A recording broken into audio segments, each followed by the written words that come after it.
It's not very often that a single mana card can warp an entire card game, but Nebula can do that on her own. She is extremely powerful and often will dictate the entire flow of a game, and there's a big reason that she gets played so much. My name is Ethan for the Gamer, and today we're going to talk about all the best cards to play with Nebula in Marvel Snap.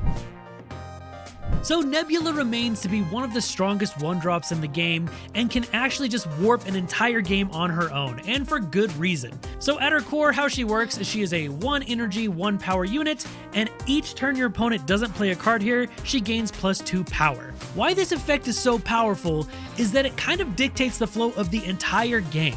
You basically give your opponent the choice of either leaving her alone and letting her run away with the lane, or playing into her lane, leaving you free to do what you want on the others. So let's talk about some of the cards that work really well with Nebula. Goose is a card that can work really well with Nebula, especially if you put it in the lane where you play her. So it makes it to where no one can play 4, 5, or 6 cards at the location, so if you do put it in the same lane as Nebula, it makes them have less choices for the types of cards that they can play there, and she'll keep growing bigger and bigger. Now, Nebula works extremely well in a lockdown archetype, so cards like Storm are extremely powerful with her. Essentially, you can play Nebula in a lane and then Storm on it. That makes it to where they can't play any cards the rest of the game there, and most of the time you can just win that lane on its own with just Nebula and Storm. This 2-card combination is extremely powerful, and that's exactly why you'll see Storm with Nebula a lot of the times. Similar to Goose, Cosmo works really well with Nebula as well. Again, it just makes it to where if you play this with your Nebula in the same lane, your opponents aren't really going to want to play any of their on-reveal cards there, so that's even less incentive for them to play where your Nebula is, and it lets her just take over the game. Another great card to play with her is Armor. Nebula is very susceptible to cards like Killmonger, so making sure she doesn't die is really, really good. So a lot of times if I'm playing a deck that focuses around Nebula, I'll play Armor with her as well. Now there are a lot of different cards you can play with Nebula, but I mentioned she works really well in a lockdown deck, and something like this is very powerful with her.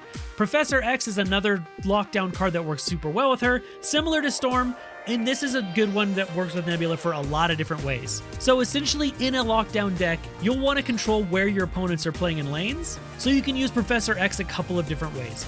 You can either play it on the lane that you have Nebula, or the way he works really well with Nebula is you play him in a lane that she's not at. A lot of times if your opponent is focusing on putting stuff in the lane where Nebula's at, they won't have a lot of power in another lane, and you can put Professor X in one of those lanes where they have less power, and then you can just win one of those lanes on its own.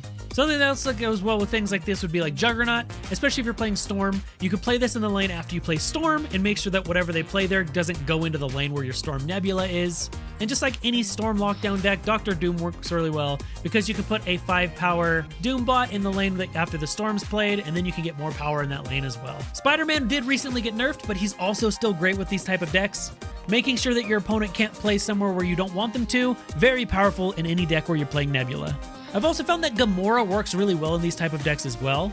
If you do lock down 1 or 2 lanes, it's really easy to know where you want to play your Gamora, and a lot of times just the 5 extra power from her will win the game outright. And if you are playing all these lockdown cards, Daredevil is an excellent inclusion as well. Knowing exactly where you want to play your Professor X, or you could even play Hobgoblins, Spider-Mans, things like that.